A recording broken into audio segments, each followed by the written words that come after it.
Ka SACYM Zone V kala pynlong yake Annual Sport Meet Jong shisnem haka khandai tarik Nailur arhajar arpulai haka jing ialam lynti jong President ka SACYM Zone V i samla iateinam Kharumnuid bar i samla Bikonsing Nongrum Kum General Secretary ka SACYM Zone V.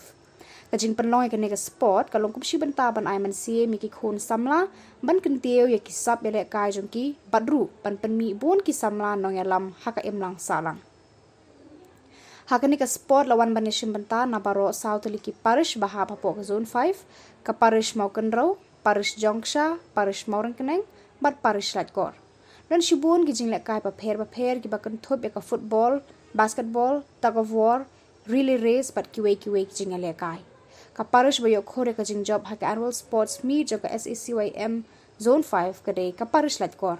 Lawan bansaki hakate ka sngi daw MLA jo ka Maukenrau constituency usa bante borlingdo kumukongsan hakate ka sngi. Ulai mynsiem ru iki khun samla bakin long ki samla ki patre shitom bat pendan kam hok yala kasap ialeh kai bakidon bat ban mi khmat haka jelaru. Haka jingdan rengkat lang jong Reverend Padar Sylvester Sendram badai pek bat khmi iki khun samla jo ka Zone V Padar Suresh Parish Priest Jongsha Parish Padar Anthony M. Joseph, Assistant Parish Priest, bat uba olet.